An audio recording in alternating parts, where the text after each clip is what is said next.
Thank you for joining us here at SSC Live TV. Dr. Ken Jobst will be discussing how your dietary habits can assist you in your spiritual goals. Welcome to Taste and See.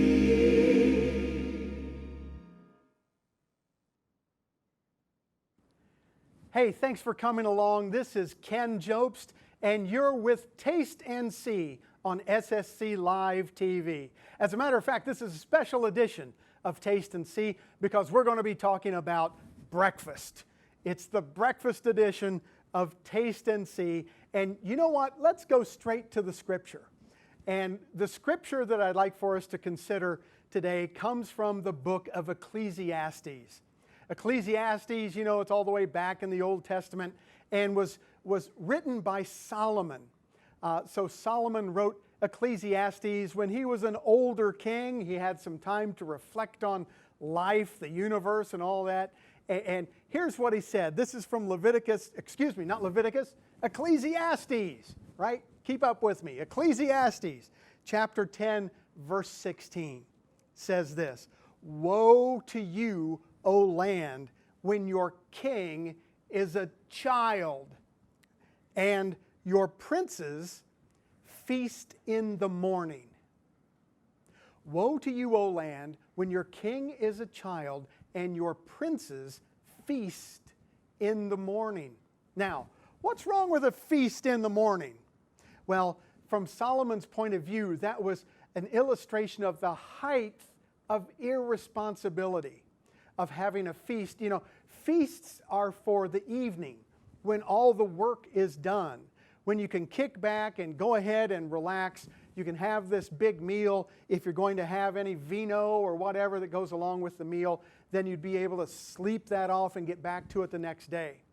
But what's being said here by Solomon is when you've got a bunch of young upstarts who think they know everything and they're going to feast at breakfast, they're going to feast in the morning time, that means there's going to be a whole lot that never gets done that day. So what do? Right? So here's the deal on breakfast. Why do you think they call it breakfast? Oh, wait. Break fast. Right? Okay, so you've been, in essence, you've been fasting since your last meal the day before. So this is a meal that's designed to break that fast. Your body has been going without food for, 6, 8, 10, 12 hours, maybe like 12 hours. You've not had anything to eat. So you break the fast with this morning meal. Now, I've been watching these videos on YouTube. I've been watching a lot of different videos on YouTube, and there's you know the genre of video that certain person gets exposed to this thing for the very first time, right? So it's one of the tropes of YouTube. La La La tries La La La for the very first time. So one of the episodes that I saw recently was tribal people eating an American breakfast. And by American breakfast, they meant something, you know, on the order of like a Cracker Barrel kind of big, huge breakfast. So Afghan tribesmen eat an American breakfast for the very first time. And before they started, they said, well, what do you normally have for breakfast in Afghanistan, up in the mountains? What's your normal breakfast? And everybody said, well, it's roti, which is just bread, right? It's just very thin bread. Roti and chai, tea. So it's the equivalent of tea and toast would be the breakfast for like all these different people in the Afghan mountains. When they saw an American breakfast put in front of them, they thought that was like 3 days worth of food. And so, sure, we can take this home, we'll feed the kids and the neighbors, and we'll all have a great time. Well, by the way, it's called breakfast. It's not breakfeast. So, you know, what do we want to consider for breakfast moving forward as we're taking a look at Taste and See? Well, You know what? Hang in here with me because we're going to be looking at, very quickly, the history of breakfast in America. Because it wasn't that long ago where most of us had a breakfast not unlike those Afghan tribesmen. We would have something very simple, very similar, like coffee and toast, tea and toast, right? All of that changed about 150 years ago. And it changed a couple hundred miles north of here in a little town called Battle Creek, Michigan. Some of you know where I'm going with this. Because in Battle Creek, Michigan, there was a sanatorium. And this sanatorium was run by an individual named John Harvey Kellogg. Now, the more you learn about John Harvey Kellogg, the more you're going to see, wow, all these connections between food and faith. Because John Harvey Kellogg's father, a guy named John Preston Kellogg, was like a Baptist revivalist. And he was a very religious person, and his son then, John Harvey Kellogg, kind of took up the mantle. And he was of the Seventh-day Adventist persuasion. And those who are familiar with Seventh-day Adventism may be familiar with the name of Ellen G. White, right? Well, Kellogg's got Ellen G. White to move to Battle Creek, Michigan, where they had set up this sanatorium. It was a place that you could go, you could get healthy, and it was all based on diet and exercise. Much, much more diet than exercise. And it was there that what we know today as breakfast cereals got their start. And it's kind of, it's a very unusual start to this whole thing. Because John Harvey Kellogg's brother, right, all these Kellogg's, there's Daddy Kellogg, and then there's John Harvey Kellogg, and there's John Harvey's brother. John Harvey's brother was Will Keith Kellogg. And to try to, kind of one-up his brother a little bit, he developed something that was called cornflakes.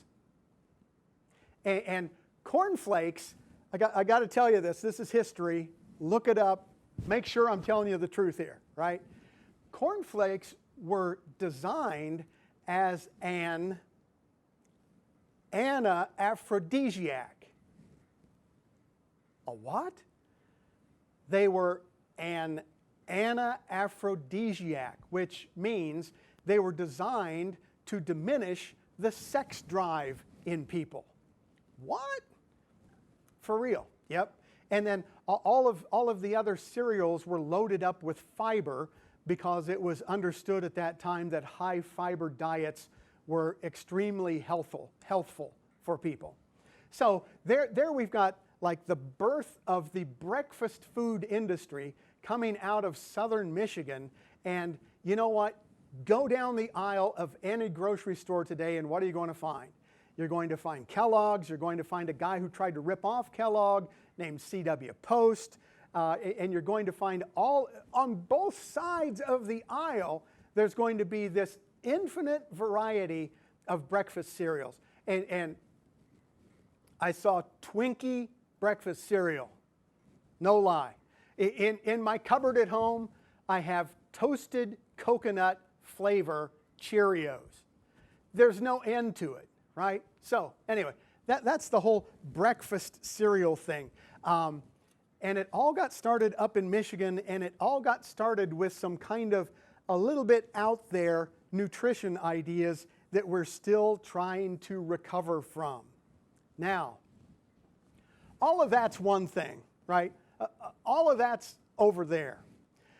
But a breakfast menu item that has been popular for a good long time now is that nemesis of children everywhere, oatmeal, right?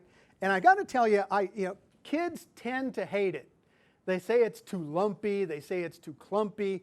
They don't want to choke on the lumps in the oatmeal.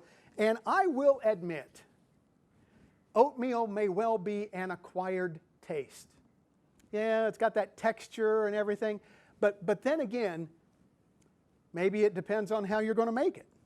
And as it turns out, right here I've got some oatmeal right there, absolutely. So we've got oatmeal, and you'll notice that I have some in a little dish. And here we have what is advertised as quick or 1 minute oats. And you'll see what these are. They are the grain, which has been rolled with a stone roller. So the stone roller rolls the oat kernel out flat. And then the quick or 1 minute variety of oats is cut with a steel blade, or steel blades rather. And so what you get is basically the rolled grain, and all the processing that goes into it is simply cutting it about 3 more times. So it's rolled and then chopped. And so this is what you get. If you just take the oatmeal, the oat kernel, and roll it, if it's only rolled with the stone roller, then you get what's known as old-fashioned oats, right? So you go to your grocery store, you'll find virtually identical packaging, and they come in this nice little cylindrical box that gets turned into a child's drum if you're not careful. But old-fashioned oats and minute oats, or quick cooking oats. Now, right, this is 42 ounces, and it makes about 30 servings for this right here. You know what? There's another couple more types of oats I want to tell you about. There's something called crystal wedding oats. Now, crystal wedding oats, I don't even know what the deal is. I've had them before.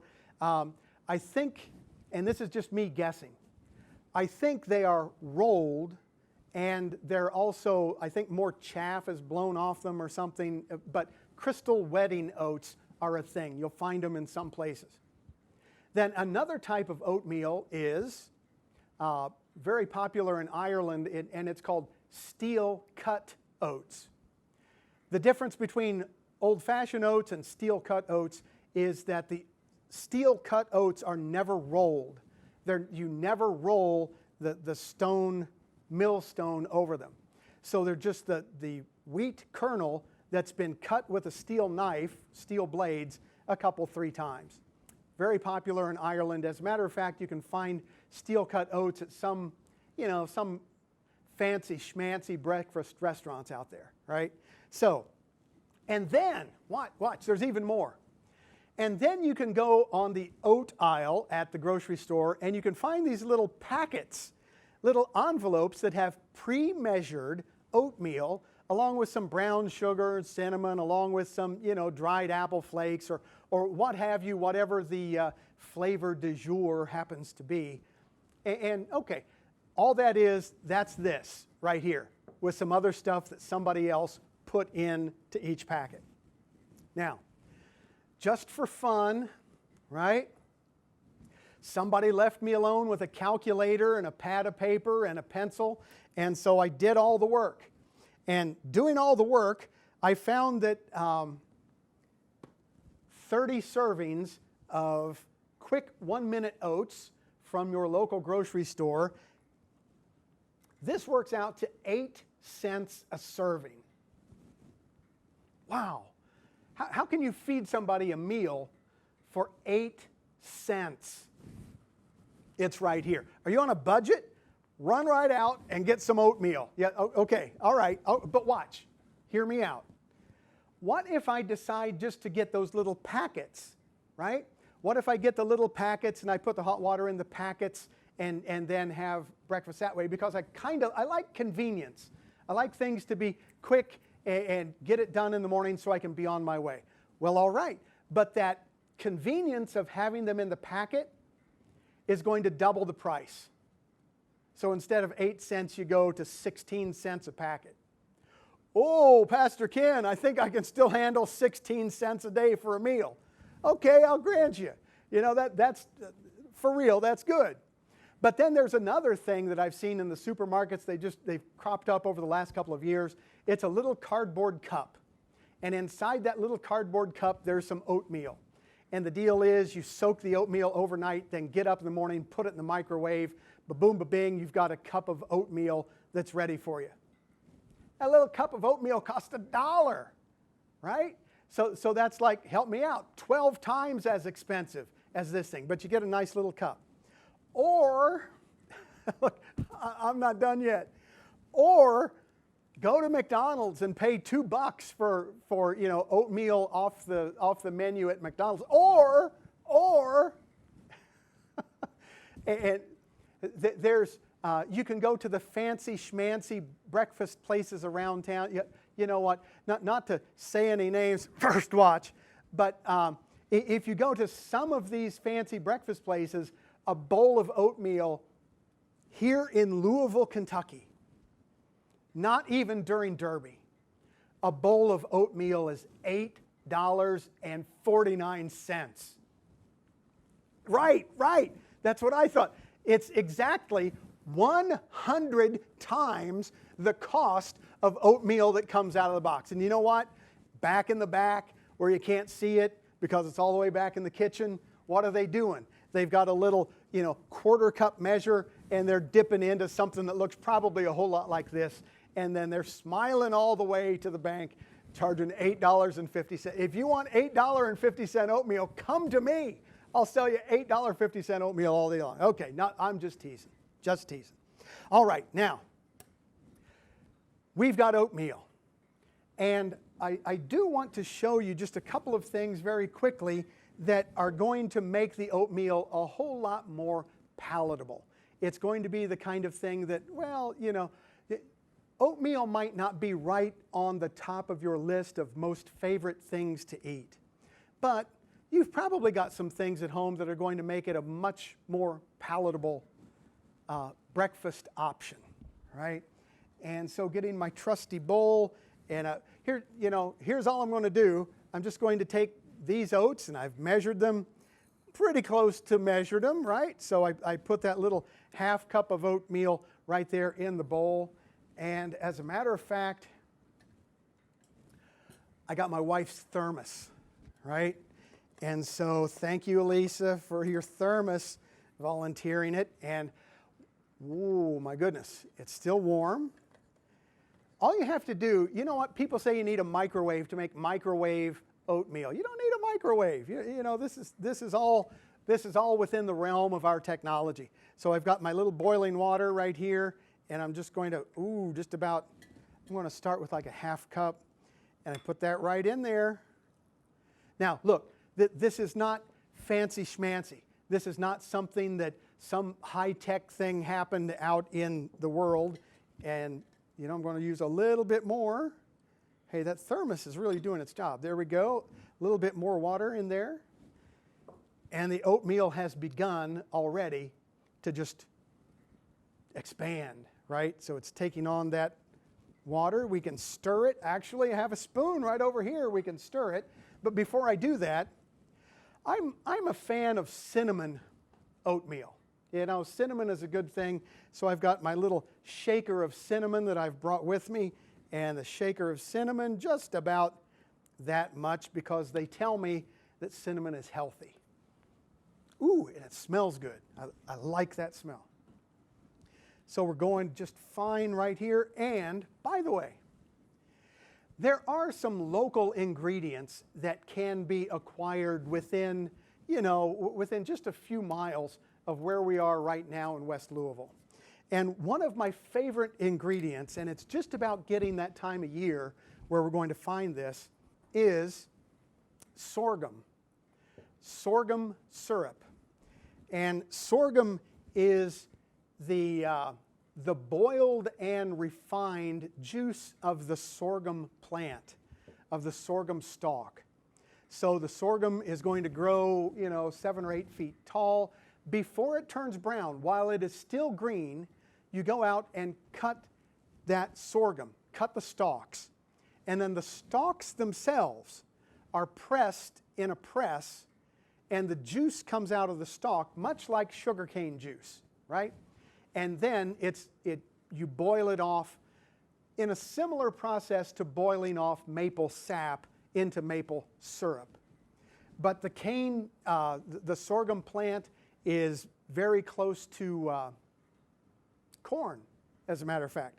So I'm just going to use about a half teaspoon.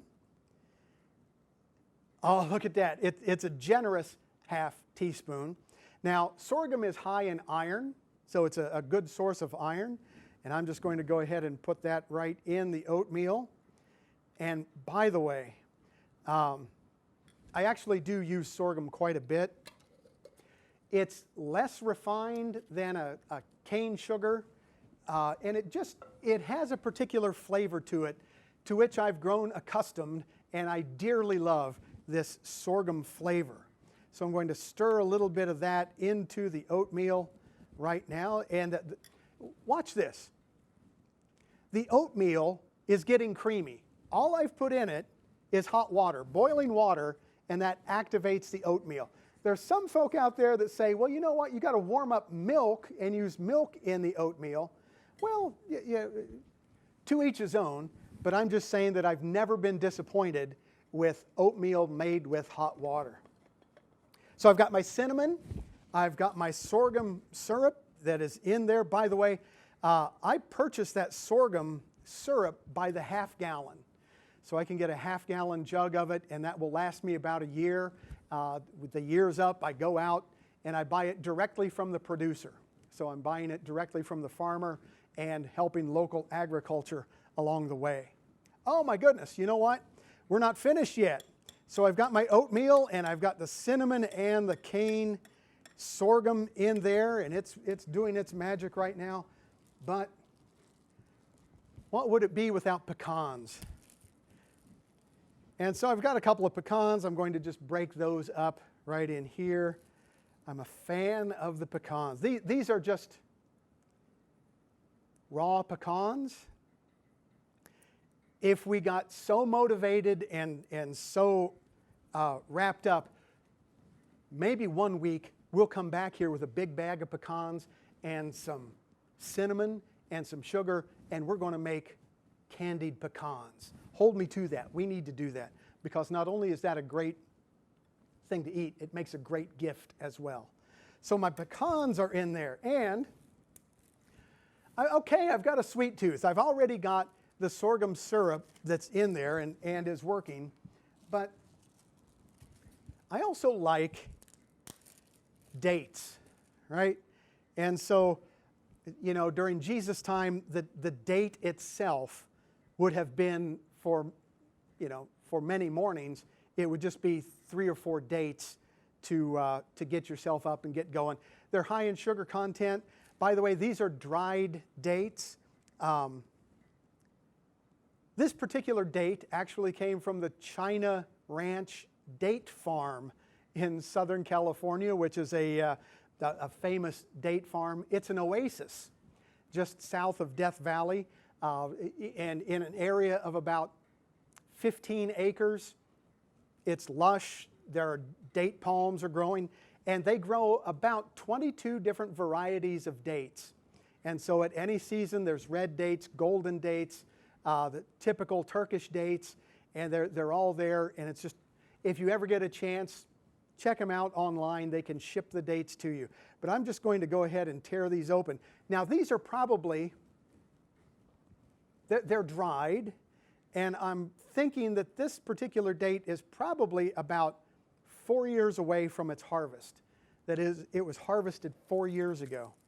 But dried, they hold up exceptionally well, and they're still as sweet as, you know, when they were first dried out. And oh, look at this. This is very special because right there in the date I have the date pit. So if I'm so inclined, I can go ahead and grow a date palm tree, and that'll be fantastic. But so now I've got my oatmeal put together. This is some high energy oatmeal now. Now I have kind of ramped up the caloric value of this. If I'm reading correctly, I've got one I've got basically one serving here that the oatmeal is giving me about 150 calories. I've got a half a teaspoon of my sorghum syrup on top of that. So let's add another 30 calories for that. Now that's being very, very, very liberal with the sorghum syrup. So I've got 150 calories, maybe another 30 calories, maybe 20 calories worth of dates and pecans put together. So I'm still right there under 200 calories for a really, really good, hot, filling breakfast that's going to stay with you all the way until noontime. Many has been the day, now I'm going to sound like old Grandpa Ken here. Many is the day when, early in the morning when I had to trudge 4 miles in the snow to school, uphill every step of the way and back, that it was the oatmeal that got me through. Also, by the way, if you want to do any like traveling, backpacking, that kind of thing, it's not a bad idea to have oatmeal as the basis for that. And I'll just tell you straight up, back when the coronavirus thing started going on and grocery stores, you could only get in the grocery store for a little bit of time, and all the toilet paper's gone and all the Pop-Tarts are gone, I went straight for the oatmeal because for like $2.50, I bought 3 of these things, and we're still working. You're seeing one of them right here. We're still working on them. But it's good nutrition, it's very economical, and it just gives you that warm feeling all day. There are other scriptures in the Bible about breakfast, and some of them are in the New Testament, 2 of them in particular in the Gospel of John about breakfast. And guess who's cooking that breakfast? Jesus was cooking the breakfast for his disciples. As a matter of fact, he said, "Come and have breakfast." Guess what was on the menu? Broiled fish for breakfast.